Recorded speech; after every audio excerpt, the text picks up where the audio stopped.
الحمد لله الذي أنزل القرآن وجعله أصل العلوم وعلم الإنسان ما لم يعلم. نحمده سبحانه على أن هيأ لنا أبواب الخيرات، ونسأله أن يثبتنا على ذلك إلى أن نلقاه وهو راض عنا غير مبدلين ولا مغيرين ولا مفتونين، اللهم آمين. وأشهد أن لا إله إلا الله وحده لا شريك له، وأشهد أن محمدا عبد الله ورسوله وصفيه وخليله، صلى الله عليه وعلى آله وأصحابه وسلم تسليما كثيرا. أما بعد، معزز سامعین،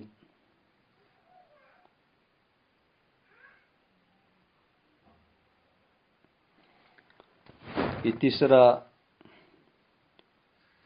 درس ہے اور تیسری نشست ہے اللہ سبحانہ و تعالی کی معرفت کی سلسلوں میں سے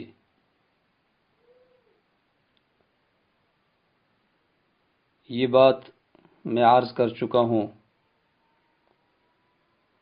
کہ مسلمان، ہمارے زمانے کے مسلمان مدارس میں پڑھ چکے ہیں، کالجوں میں، یونیورسٹیوں میں علم کی مراکز اور سینٹروں میں اللہ تعالیٰ کی امر کو پڑھ چکے ہیں اور اس کو جان چکے ہیں اور اس کے متعلق پی ایچ ڈی بھی کر چکے ہیں. کچھ مسلمانوں کے پاس پی ایچ ڈی کی ڈگریاں ہیں اللہ کی امر کے متعلق، اللہ کے دین کے بارے میں، لیکن جو آمر ہے، جو حکم دینے والا ہے، جو رب ہے، جو الہ ہے، اس کو نہیں پہچان سکے، اس کی معرفت کے بارے میں تقصیر کا شکار ہو چکے ہیں.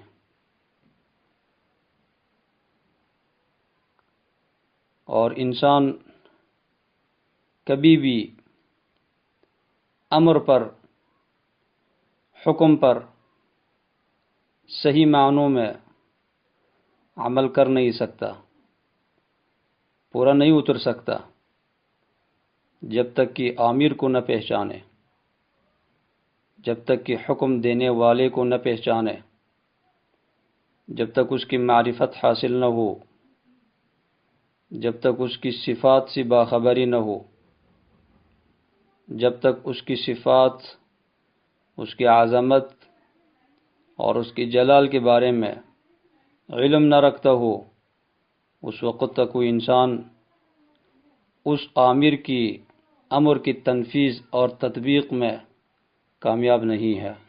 اس طرح عمل کر نہیں سکتا جس طرح آمر کو مطلوب ہے، حکم دینے والے کو مطلوب ہے.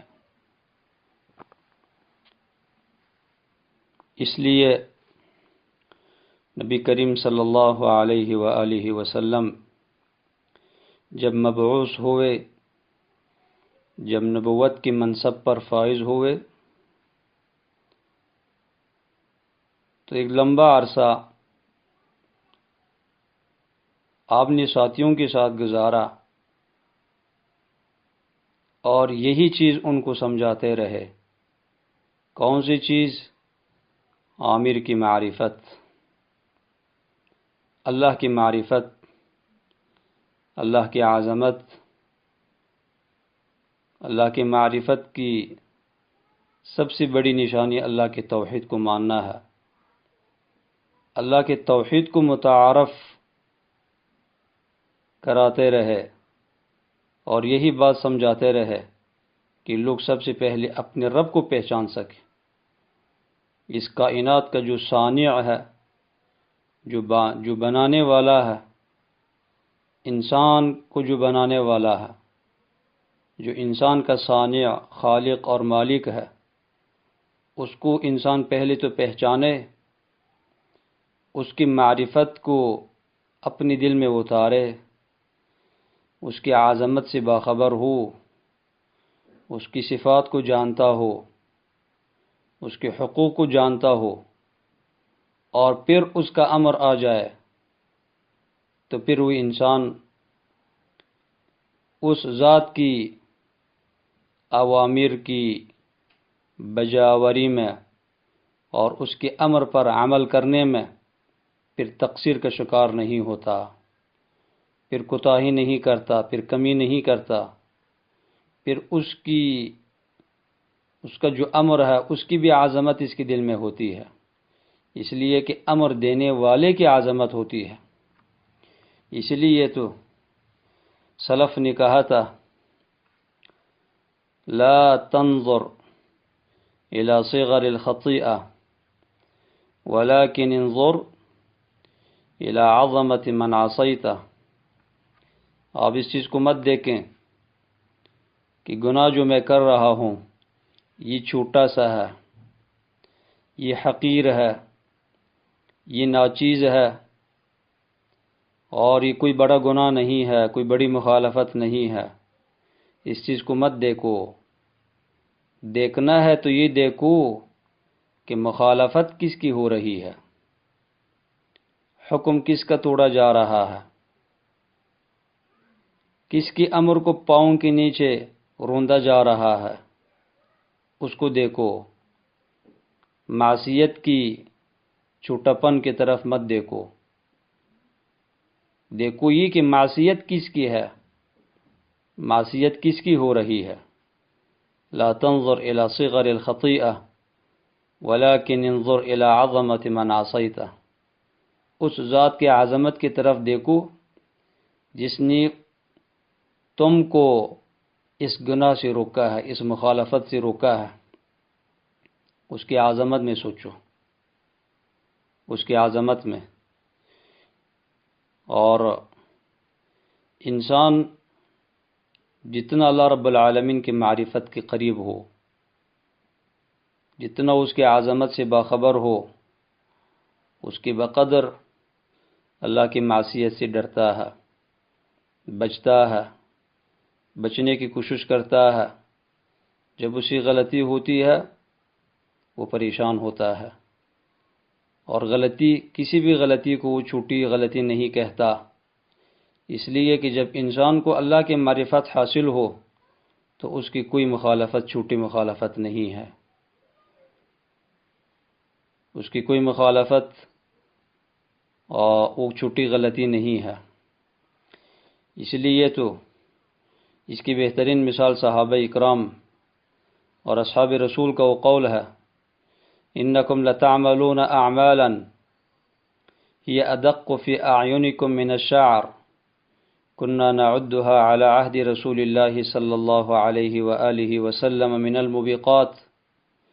انس ابن مالک رضی اللہ عنہ صحابی رسول تابعین سے کہتے تھے، تابعین سے، کہ تم ایسی گناہوں کا ارتکاب کرتے ہو کہ وہ گناہ تمہاری ذہنوں میں، تمہاری نظروں میں وہ بال سے بھی زیادہ باریک ہے، حقیر ہے، ناچیز ہے، معمولی ہے، اور ہم نبی صلی اللہ علیہ وآلہ وسلم کے زمانے میں اس قسم کی گناہوں کی ارتکاب کو ہلاک کر دینے والی باتوں میں سے سمجھتے تھے۔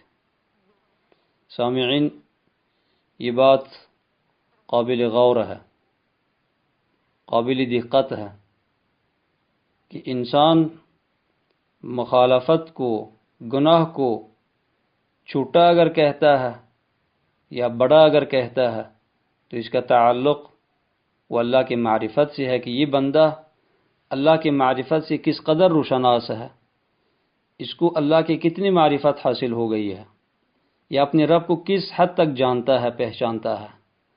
اب دیکھیں تابعین یہ بھی کوئی عام انسان نہیں تھے، یہ بھی خیر القرون میں سے ہے۔ بخاری کی حدیث، خیر الناس قرنی ثم الذین یلونہم ثم الذین یلونہم، بہترین لوگ وہ ہے جو میرے زمانے میں ہیں، اور پھر جو ان کے بعد آئیں گی، اور پھر جو ان کے بعد آئیں گی، یعنی صحابہ، تابعین اور تبع تابعین۔ لیکن ایمان کی جو کیفیت ہے، صحابہ اکرام کے ایمان کی کیفیت کو تابعین کے ایمان کی کیفیت نہیں پہنچ سکتی، اس حال میں کہ خیر القرون میں سے ہے۔ اور جو اللہ کی معرفت اصحاب رسول کو حاصل ہے، وہ معرفت تابعین کو حاصل نہیں ہے، اس لیے کہ ایمان کے حصول میں، اسلام کے سمجھ میں، اسلام کو سمجھنے میں اور سمجھانے میں جو جد و جہد، جو کاوش، جو تلاش، جو تکلیف صحابہ نے کیے ہے اور تکلیف اٹھائی ہے، وہ تابعین نے وہ تکلیف نہیں اٹھائی تھی۔ تو ہر انسان کو اس کی تکلیف اٹھانے کے بقدر اللہ کی معرفت حاصل ہوتی ہے، اور ایک مجرب ہے، اس چیز کا ہمیں بھی تجربہ ہے الحمدللہ، کہ انسان تکالیف گزارنے کے بعد انسان کے ہر چیز میں تبدیلی آتی ہے۔ اللہ رب العالمین، اللہ کی جو امتحانات ہے بھی مدرسہ ہے، اس میں بھی اللہ تعالیٰ انسان کو بہت کچھ سکھاتا ہے۔ بہت سارے اسرار اور رموز کے دروازے انسان پر کھلا جاتے ہیں سختیاں اٹھانے کے بعد اللہ تعالیٰ کے لیے۔ تو صحابہ نے جو قربانیاں دی تھی، اللہ کے دین کی سمجھ اور اس کے فہم میں جو قدم انہوں نے اٹھایا تھا، وہ تابعین نے نہیں اٹھایا تھا۔ اس لیے اللہ کے معرفت جو صحابہ کو حاصل تھی، وہ معرفت تابعین کو حاصل نہیں تھی۔ اس لیے تو تابعین کچھ چیزوں کو حقیر جانتے تھے، لیکن صحابہ اکرام کے نظروں میں وہ چیزیں حقیر نہیں ہوتی تھی، اس کو ہلاک کر دینے والے گناہوں میں سے سمجھتے تھے۔ اس لیے تابعین کو ڈانٹتے تھے کہ ان گناہوں کو تم حقیر جانتے ہو، اور اللہ کے رسول کے زمانے میں ہم ان گناہوں کو ہلاک کر دینے والے گناہوں میں سے سمجھتے تھے۔ ہم کہتے ہیں کاش صحابہ اکرام زندہ ہوتے یا زندہ ہو جاتے اور ہمیں دیکھتے کہ ہم اپنے آپ کو مسلمان کہلانے والے لوگ، اسلام کے بڑے مدعی، بلکہ اس سے بڑھ کر ایمان کے دعوے دار، اس سے بڑھ کر تقوی اور احسان کے دعوے دار، صحیح توحید اور صحیح منہج کے دعوے دار، اپنے آپ کو ولی سمجھنے والے اور اپنے بزرگوں کو ولی کہنے والے صحابہ اگر زندہ ہوتے، ہمیں دیکھتے، ہمارے بزرگان دین کو دیکھتے، تو وہ کیا کہتے؟ اس زمانے کے جو بزرگ ہیں وہ کیا کہتے تھے ہمارے بارے میں، کیا فیصلہ کرتے تھے؟ اب اللہ کی معرفت سے جس قدر انسان مستفید ہو، اتنا ہی اس کے دل میں اللہ تعالیٰ کے امر کا احترام ہوتا ہے، اللہ کے امر کی قدر ہوتی ہے۔ اسی بات کے پیش نظر اللہ کے رسول صلی اللہ علیہ وآلہ وسلم، فدا ہو ابی و امی، اپنی نبوت کی زندگی میں سے اس کا اکثر حصہ آپ نے اپنے ساتھیوں میں گزارا۔ کس مقصد کے لیے؟ اللہ کی معرفت کی سمجھانے میں، کہ تاکہ لوگ اللہ کو پہلے پہچان لیں۔ 13 سال اللہ کی معرفت کو سمجھانے کے بعد تب جا کر کے ہجرت کا حکم آتا ہے، اور اس سے پہلی جو امور تشریعیہ ہے، دینی جو احکام ہے، وہ بہت کم نازل ہوتے تھے۔ آخر میں جا کر کے نماز فرض ہوئی، اس کے بعد اللہ کے رسول نے ہجرت کی، مدینے میں آئے، تب جا کر کے تشریعی امور کی نزول کا جو سلسلہ ہے وہ تب جا کر کے شروع ہوا۔ اس لیے ہم اس نتیجے پر پہنچتے ہیں کہ دین کے 2 بڑے حصے ہیں۔ پہلا حصہ یہ ہے کہ ان تعرف الامر، پہلے ہم حکم دینے والے کو پہچان لیں، اس کی معرفت کو حاصل کریں، اس کی عظمت اور جلال کو اپنے دل میں بٹھائیں۔ اور یہ میں نے شروع میں کہہ دیا کہ یہ معرفت مجھے اور آپ کو یونیورسٹیوں میں لیکچرار بننے سے اور اس پر مقالجات لکھنے سے، دینی موضوعات کی تحقیق سے اور ان چیزوں سے حاصل نہیں ہوتی۔ یہ نصوص کی سمجھ کے بعد، قرآن و سنت کی سمجھ کے بعد، پھر اس پر عمل کرنے میں جو آپ مجاہدہ کریں گی، اپنے آپ کو مجبور کریں گی، نفس پر پاور ڈال دیں گی، پریشر ڈال دیں گی، نفس ظالم کو، نفس امارہ بسو کو اللہ تعالیٰ کے دین کی تابع اور فرمانبردار بنائیں گی، تب جا کر کے اللہ تعالیٰ کی معرفت حاصل ہوتی ہے۔ جاہد تو شاہد۔ پہلا درجہ دین کا یہ ہے کہ آمر کو پہچان لو، تب جا کر کے پھر امر کو پہچان لو جو دوسرا حصہ ہے۔ تو انسان اللہ کی معرفت میں جتنا تقصیر کا شکار ہوگا، اس تقصیر کا جو رزلٹ ہے، جو نتیجہ ہے، وہ اللہ کی اطاعت میں پھر ظاہر ہوتا ہے۔ تو انسان دیکھیں دنیاوی امور میں ایک انسان جب اس کا یہ ذہن بنتا ہے، اس کا یہ عقیدہ ہوتا ہے کہ میں جہاں کہیں بھی ہوتا ہوں اللہ تعالیٰ کے علم میں ہوتا ہوں، اللہ کے علم کے احاطے کے اندر ہوں، اور اللہ تعالیٰ کے قدرت کی احاطے کے اندر ہوں، اللہ کے علم کی چار دیواری میں ہوں، اللہ تعالیٰ کے قدرت کی چار دیواری میں ہوں، اس سے میں کبھی بھی باہر نہیں جا سکتا۔ یا معشر الجن والانس ان استطعتم ان تنفذوا من اقطار السماوات والارض فانفذوا لا تنفذون الا بسلطان۔ اے انسان اور جنیات، اگر تم اللہ تعالیٰ کی زمین اور آسمان کی کناروں سے باہر نکل سکتے ہو تو نکل کر کے دکھاؤ، کہاں جاؤ گی، کدھر جاؤ گی؟ جدھر بھی جاؤ گی اللہ کی طرف لوٹایا جاؤ گی۔ تو جب ایک مسلمان کا عقیدہ ہی ہوتا ہے کہ میں جہاں کہیں بھی ہوتا ہوں میرے حالت پر اللہ عالم ہے، وہ علیم ہے، میں اس کے علم کے احاطے میں ہوں، میری دل کی جو دھڑکن ہے وہ بھی اللہ کے علم کے احاطے میں ہے، اس کی جو تعداد ہے، دل کی دھڑکن کی جو تعداد ہے اس کو بھی اللہ جانتا ہے، اور دھڑکن کی جو آواز ہے اس کو اللہ سنتا ہے، اور اللہ تعالیٰ کی قدرت کے احاطے میں ہوں جدھر بھی ہوں۔ تو پھر سامعین سوال یہ ہے کہ کیا ایسا انسان وہ اللہ کے نافرمانی پر جرأت کر سکتا ہے؟ جب اس کو اللہ کے علم کے بارے میں علم ہو، جب اس کو اللہ تعالیٰ کے قدرت کے بارے میں علم ہو، کیا اس کے لیے ممکن ہے کہ وہ اللہ تعالیٰ کے نافرمانی کرے؟ اس کی زندہ مثال، جب ہم گاڑی پہ سوار ہوتے ہیں، روڈ پر چلنا شروع ہوتے ہیں، سڑک پہ جا کر کے جب سامنے اشارہ آتا ہے اور وہ لائٹ، وہ سرخ اشارہ جب وہ آن ہوتا ہے تو کیا ہم اشارہ کراس کر سکتے ہیں؟ وہ سرخ اشارے سے کیا ہم اس کو کراس کر سکتے ہیں؟ کراس نہیں کر سکتے۔ کیوں کراس نہیں کر سکتے؟ اس لیے کہ وہاں پہ ٹریفک پولیس وہ موجود ہوتی ہے، اور اس پولیس کو کس نے وہاں ڈیوٹی دینے پر مقرر کیا ہے، اور وہ اشارہ کس نے لگایا ہے؟ وزیر داخلہ نے لگایا ہے، ہوم ڈپارٹمنٹ نے لگایا ہے۔ تو وہ جو وزیر داخلہ ہے جس نے یہ قانون وضع کیا ہے اور یہ قانون بنایا ہے کہ یہاں پہ آ کر جب یہ سرخ اشارہ آن ہو تو یہاں پہ رکنا پڑے گا، یہاں تمہیں رکنا پڑے گا۔ جب انسان وہاں پہنچتا ہے تو وہ سرخ اشارے کو کراس کرنے پر جرأت نہیں کرتا۔ کیوں؟ اس لیے کہ وہ یہ سمجھتا ہے کہ جس نے یہ قانون بنایا ہے وہ یہاں مجھے دیکھ رہا ہے، اگر وہ خود نہیں ہے تو اس کا نائب یہاں پہ مجھے دیکھ رہا ہے، اور وہ اگر میں قانون کی مخالفت کروں گا تو وہ مجھے سزا دینے پر قادر ہے، وہ چالان نکال سکتا ہے، وہ مجھے جیل میں بیچ سکتا ہے، وہ مجھے میری مار پٹائی کر سکتا ہے۔ تو اس کی علم پر یہ جب علم رکھتا ہے اور اس وزیر کی قدرت پر جب یہ علم رکھتا ہے تو کیا اس کے لیے ممکن ہے کہ اشارہ کراس کرے؟ جب وہ سرخ اشارہ آن ہو تو اس کو کراس کر سکتا ہے؟ نہیں کر سکتا۔ میرے دوست، یہ معاملہ ہے ایک انسان کے ساتھ۔ وزیر کون ہوتا ہے؟ ایک انسان ہوتا ہے۔ رئیس جمہور کون ہوتا ہے؟ وہ پریزیڈنٹ کون ہوتا ہے؟ وہ ایک انسان ہوتا ہے ہماری طرح، جو نطفے سے پیدا ہوا ہے اور بہت سارے گندگیوں کے اندر الٹ پت ہے۔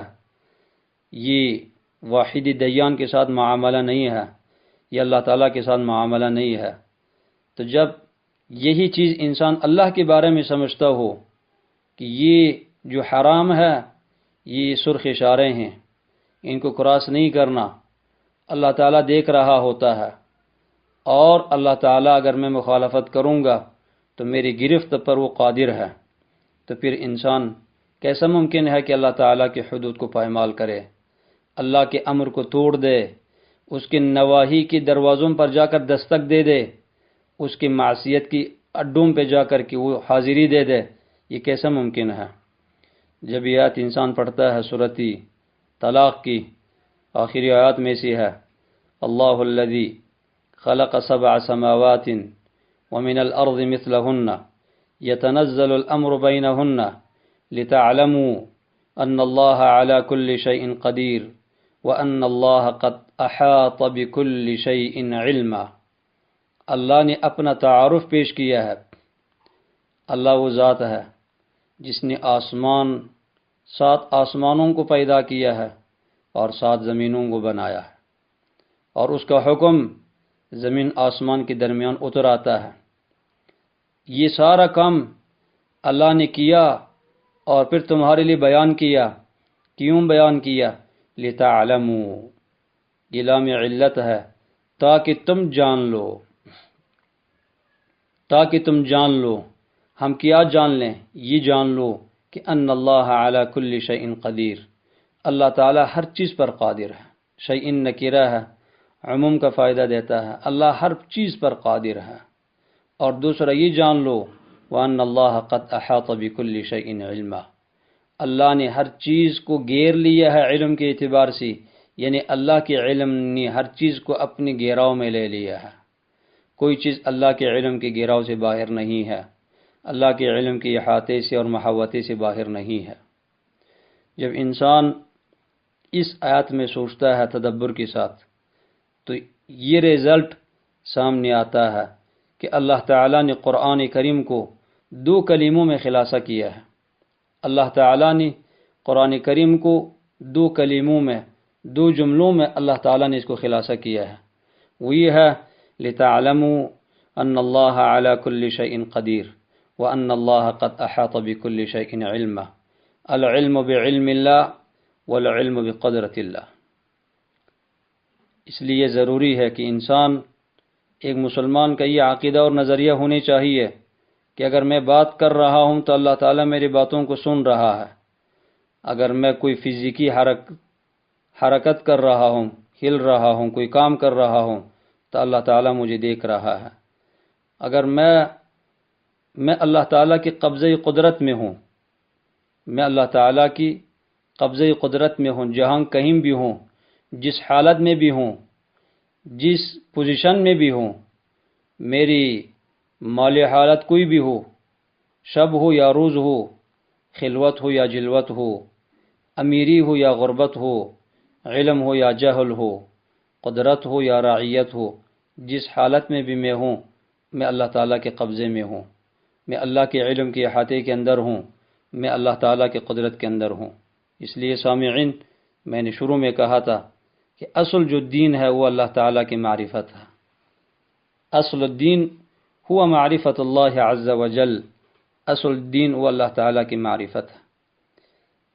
اس لیے صحابہ نے جب اللہ تعالیٰ کو پہچان لیا تو ان کی جھنڈے اور ان کی جو عالم ہے وہ مشرق اور مغرب میں انہوں نے اپنے جھنڈے کو اٹھایا اور اس کو حرکت میں لایا۔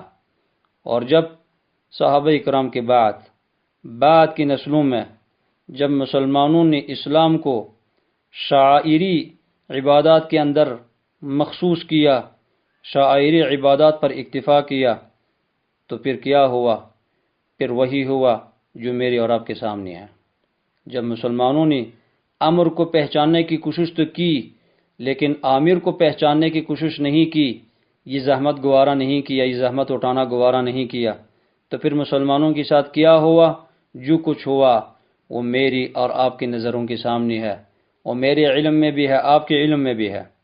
اور جو شاعری عبادات ہے، یعنی ظاہری عبادات، معنویت سے خالی عبادت، مثلا معنویت سے خالی روزہ، معنویت سے خالی نماز، معنویت سے خالی زکوٰۃ، معنویت سے خالی حج، معنویت سے خالی جہاد، معنویت سے خالی درس و تدریس، معنویت سے خالی دعوت، معنویت اور روحانیت سے خالی امر بالمعروف نہی عن المنکر، معنویت اور روحانیت سے خالی دروس، جب اس پر مسلمانوں نے اکتفا کیا تو پھر کیا ہوا وہ میرے اور آپ کے سامنے ہے۔ اور آئیں اس چیز کو اور اس بات کو ہم قرآن اور سنت کے روشنی میں سمجھ لیں کہ جب یہ ظاہری عبادات معنویت سے خالی ہو، معنویت کیا ہے؟ اللہ کی پہچان، عبادت ہو لیکن اللہ کی پہچان حاصل نہ ہو، تو پھر ایسی عبادات کی کیا قدر و قیمت ہے اللہ سبحانہ و تعالیٰ کے قانون میں؟ آئیں 2 منٹ میں ہم اس کا ایک جائزہ لیتے ہیں۔ ثوبان رضی اللہ تعالی عنہ کی روایت، مشہور حدیث سنن ابن ماجہ کے اور صحیح حدیث، یؤتی برجال من امتی یوم القیامہ لہم اعمال کجبال تہامۃ بیضاء، کچھ ایسے لوگوں کو قیامت کے دن میری امت میں سے لایا جائے گا، میری امت میں سے کچھ لوگوں کو لایا جائے گا اور ان کی ایسی ایسی نیکیاں ہوں گی تہامہ کے پہاڑوں کے برابر۔ تہامہ ایک علاقے کا نام ہے سرزمین عرب میں، یمن کے اندر ہے غالباً، وہاں کے پہاڑوں کے برابر ان کی نیکیاں ہوں گی، لیکن اور وہ کیسی ہیں؟ اللہ تعالیٰ ان کو نیست و نابود کر دے گا، گرد و غبار بنائے گا۔ فَيَجْعَلُهُ اللَّهُ هَبَاءً مَنْثُورًا، اللہ تعالیٰ ان کی اتنی بڑی بڑی نیکیوں کو نیست و نابود کر دے گا، ذروں میں تبدیل کر دے گا، گرد و غبار بن جائیں گی۔ صحابہ کرام دل کے لحاظ سے بڑے پاک لوگ تھے، ہر لحاظ سے پاک لوگ تھے، ان میں اللہ اور رسول کی باتوں کا بڑا اثر ہوتا تھا اور گہرا اثر ہوتا تھا۔ صحابہ فوراً پریشان ہوئے، کہنے لگے یا رسول اللہ جلیہم لنا صفہم لنا، اللہ کے رسول ایسے لوگوں کی حالت کی جلدی آپ وضاحت کریں، ایسے لوگوں کی صفات بیان کریں، کہیں ایسا نہ ہو کہ ہم ان میں سے ہو جائیں، وہ کون بدقسمت لوگ ہیں؟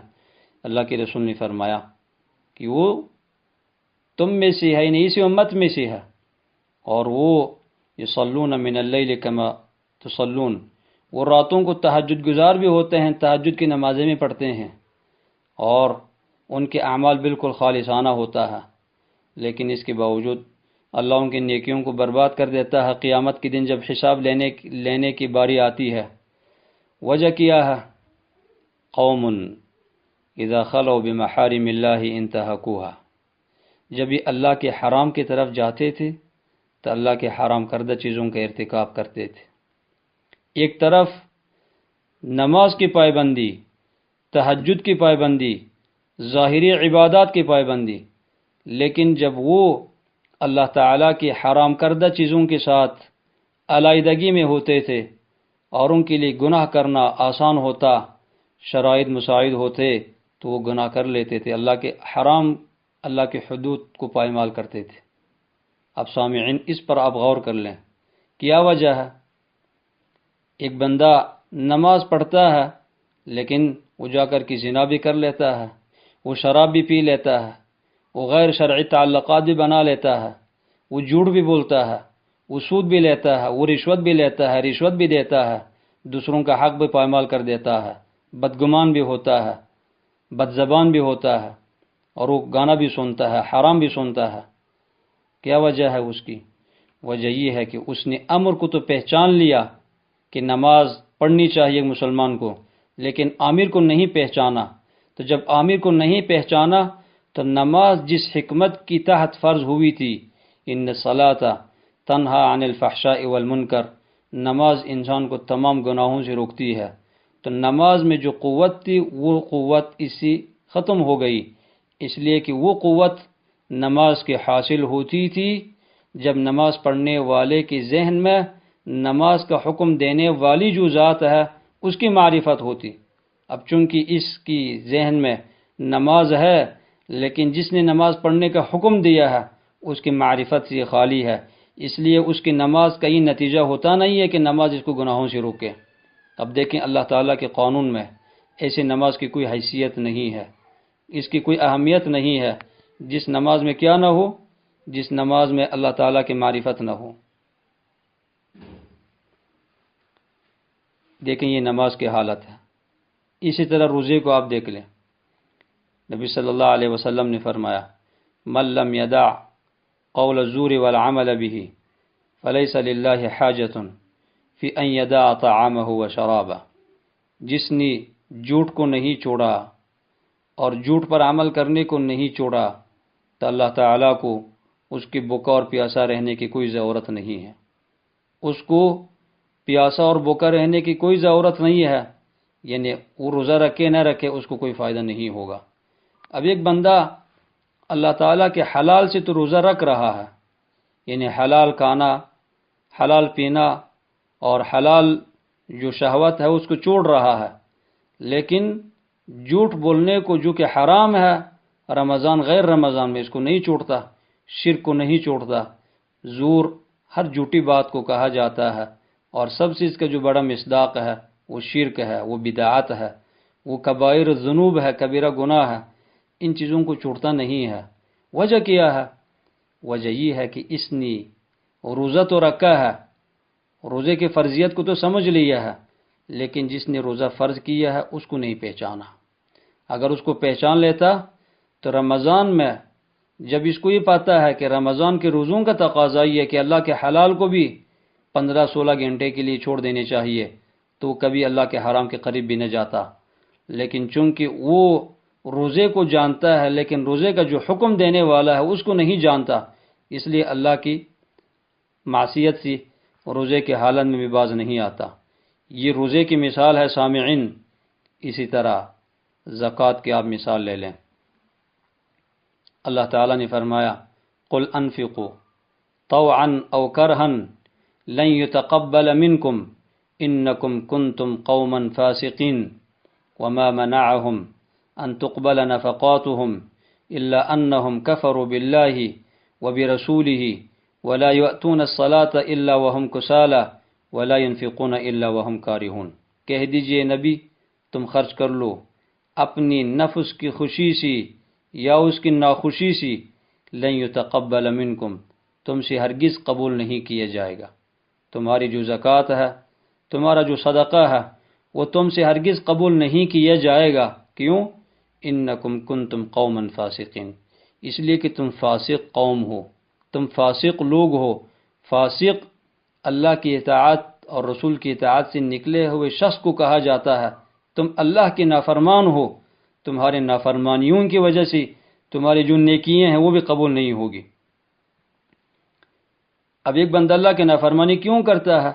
اس لیے کہ اس کو اللہ کی معرفت حاصل نہیں، اللہ کو پہچانتا نہیں ہے۔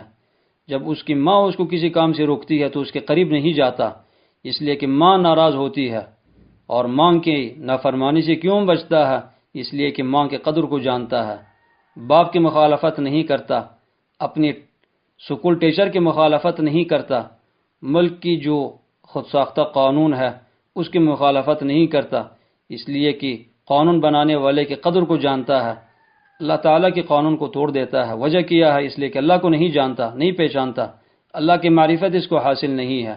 اور پھر اللہ تعالیٰ اگلی آیت میں یہ بیان کرتے ہیں کہ ان کی نفقات، ان کی انفاقات کی قبولیت سے کس چیز نے روکا ہے؟ اس لیے کہ ایک تو یہ کافر ہے، دوسری علت یہ ہے کہ یہ نماز کے بارے میں سست ہے، سستی کا شکار ہے۔ یہ بڑا قابل غور نقطہ ہے سامعین، کہ نماز کی سستی کی وجہ سے، نماز میں سستی کی وجہ سے انسان کے بقیہ جو طاعات اور عبادات ہیں وہ بھی قبول نہیں ہوتی۔ اور دوسرا، یہ جب خرچ کرتے ہیں تو دل کی خوشی سے خرچ نہیں کرتے۔ یہ بھی بڑا سبق آموز جملہ ہے میرے لیے اور آپ کے لیے ہے کہ جب ہم کوئی بھی نیکی کرتے ہیں تو دل کی خوشی سے کریں۔ یہ نہیں ہے کہ اگر کسی پر ہم خرچ کر رہے ہیں تو بڑا ہم اپنے اندر اکڑپن پیدا کریں، اگلا بندہ جس پر ہم خرچ کر رہے ہیں اس کو ہم حقیر جانیں اور اپنے آپ کو اس کے اوپر بڑا محسن سمجھ لیں اور دل کی ناراحتی سے اس سے نفرت کرتے ہوئے اس پر خرچ کریں۔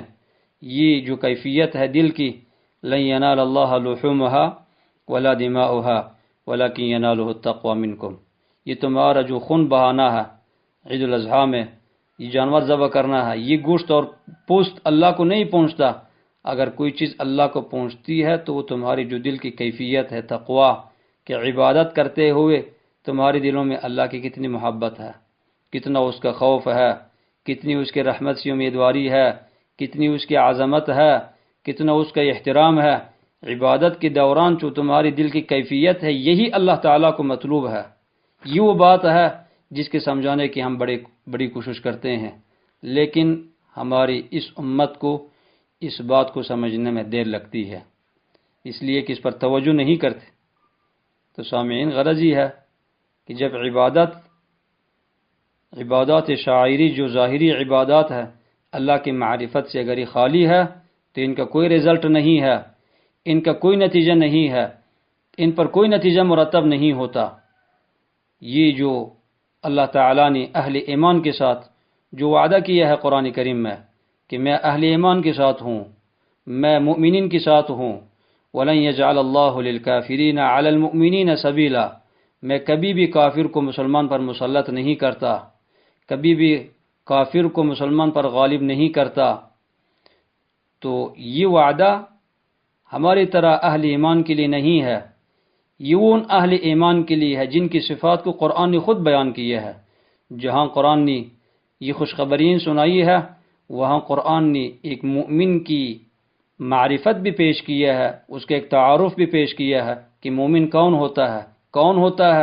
سورہ انفال کی 3 اور 4 آیات اور اس کے بعد والی آیات آپ پڑھیں، انما المؤمنون الذین اذا ذکر اللہ وجلت قلوبهم وَإِذَا تُلِيَتْ عَلَيْهِمْ آيَاتُهُ زَادَتْهُمْ إِيمَانًا وَعَلَى رَبِّهِمْ يَتَوَكَّلُونَ الَّذِينَ يُقِيمُونَ الصَّلَاةَ وَمِمَّا رَزَقْنَاهُمْ يُنْفِقُونَ۔ یہ اہل ایمان ہے کہ جب اللہ کو یاد کیا جاتا ہے تو ان کے دل ڈر جاتے ہیں، اور جب اس کی یاد پڑھی جاتی ہے تو ان کے ایمان میں اضافہ ہوتا ہے اور وہ اپنے رب پر توکل کرتے ہیں۔ پھر اللہ کی یاد سننے سے ان کی رغبت نماز کی طرف بڑھتی ہے، وہ نماز کے پابند ہو جاتے ہیں، پھر اللہ کے راستے میں خرچ کرتے ہیں۔ اسی طرح وہ مومن جن کی صفات کو 14 صفات اللہ تعالیٰ نے سورۃ الفرقان 19ویں پارے کے آخری رکوع میں بیان کیا ہے، سورہ الفرقان کے آخری رکوع میں۔ اسی طرح اللہ تعالیٰ نے ان کی 7 صفات کو سورۃ المؤمنون 18ویں پارے کی ابتدائی آیات میں بیان کیا ہے۔ یہ وہ اہل ایمان ہے۔ اسی طرح سورہ معارج میں اللہ نے ان کی صفات بیان کیا ہے، سورہ البقرہ میں اللہ تعالیٰ نے ان کی صفات کو بیان کیا ابتدائی آیات میں۔ اسی طرح لیس البر ان تولوا وجوہکم والی آیت میں اللہ تعالیٰ نے اہل ایمان کی صفات پیش کی ہے۔ حج کی مثال لے لیں، جب ایک حاجی حرام مال کے ساتھ حج کرتا ہے اور جب وہ اپنی پاؤں کو سواری پر رکھتا ہے اور کہتا ہے لبیک اللہم لبیک لبیک وسعدیک، یا رب میں حاضر ہوں، پھر حاضر ہوں، حاضر خدمت ہوں، اللہ تعالیٰ کی طرف سے جواب آتا ہے الا لا لبیک ولا سعدیک وحجک مردود علیک، کوئی تمہارے لبیک شبیک نہیں ہے، کوئی سعدیک نہیں ہے، تمہاری کوئی حاضری ہمیں قبول نہیں ہے، اور تمہارا حج وہ تم پر لٹایا جائے گا، وہ مردود ہے، تمہارا جو حج ہے وہ قابل قبول نہیں ہے، اور تم بھی قابل قبول نہیں ہو۔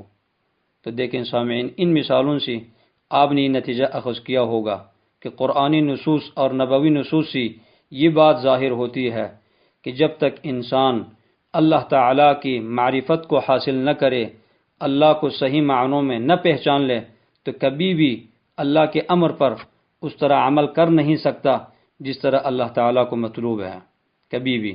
تو سامعین، گویا میں اپنی انگلی کو مسلمانوں کی جو اجتماعی مشکل ہے اس پر دوبارہ رکھ رہا ہوں، مسلمانوں کی جو ذلت کا سبب ہے اس کے اوپر میں ہاتھ دوبارہ رکھ رہا ہوں کہ اس وقت مسلمانوں کا تمام دنیا کے اندر جو سب سے بڑا پرابلم ہے، ہماری ذلت کا جو سبب ہے، ہماری رسوائی، ہماری دربدری، ہماری خاک بسری، اس کا جو اصل سبب ہے وہ کیا ہے؟ وہ اللہ تعالیٰ کی عدم معرفت ہے، اللہ کے پہچان سے محرومیت ہے۔ اس لیے مسلمانوں، سب سے پہلے اللہ کو پہچان لو، پہلے اللہ کو پہچان لو، پہلے تم یہ پہچان لو کہ کس نے تمہیں حکم دیا ہے، کس نے تمہیں کہا نماز پڑھ لو، کس نے تمہیں کہا روزہ رکھو، کس نے تمہیں کہا حج کرو۔ اگر تم اس کی اطاعت کرو گی تو پھر کون سی چیز ہے جو تمہارے انتظار میں ہے، اور اگر تم اس کی مخالفت کرو گی تو پھر کون سی چیز تمہاری انتظار میں ہے؟ وہ اللہ جس نے تمہیں ایک حقیر پانی سے پیدا کیا ہے، کیا یہ بات سمجھ میں آتی ہے کہ تم اس کی دی ہوئی زندگی کو، اس کی دی ہوئی صلاحیتوں کو، قوت کو اپنی شہوات کے مطابق گزار لو اور پھر وہ تم سے حساب نہ لے لے؟ افحسبتم انما خلقناکم عبثا وانکم الینا لا ترجعون، تم نے گمان کیا کہ ہم نے تمہیں عبث پیدا کیا ہے؟ اللہ تعالیٰ کی طرف عبثیت کی نسبت یہ بہت بڑی گستاخی ہے۔ اس لیے ضروری ہے کہ انسان سے قیامت کے دن اس کی عمر کے بارے میں سوال کیا جائے کہ کہاں گزاری اس نے عمر، جوانی کے بارے میں، علم کے بارے میں اس پر کیا عمل کیا، اور مال کے بارے میں کہ اس نے کہاں سے کمایا اور کہاں اس کو لگایا۔ اسی آیت پر اپنی اس گفتگو کو میں آج ختم کر دیتا ہوں۔ فَوَرَبِّكَ لَنَسْأَلَنَّهُمْ أَجْمَعِينَ عَمَّا كَانُوا يَعْمَلُونَ، تیرے رب کی قسم ہے اے نبی، ہم ان تمام لوگوں سے ان کی تمام اعمال کے بارے میں ضرور ضرور سوال کریں گی۔ سورۃ الحجر کی آخری رکوع کی اس آیت کو اپنا ورد زبان بنا لیں۔ فَوَرَبِّكَ لَنَسْأَلَنَّهُمْ أَجْمَعِينَ عَمَّا كَانُوا يَعْمَلُونَ، ان کے اعمال کے بارے میں ان سے ضرور پوچھا جائے گا۔ اللہ تعالیٰ مجھے اور آپ سب کو اور تمام سامعین کو دین کی صحیح سمجھ اور فہم کی توفیق عطا فرمائے، اور پھر اپنی معرفت اللہ تعالیٰ ہمیں نصیب کرے، اور پھر اپنی صحیح بندگی کرنے کی توفیق دے دے۔ وباللہ تعالی توفیق، وصلی اللہ وسلم علی نبینا محمد وعلی آلہ واصحابہ اجمعین۔ پھر صحیح انشاءاللہ تعالی۔ السلام علیکم ورحمۃ اللہ وبرکاتہ۔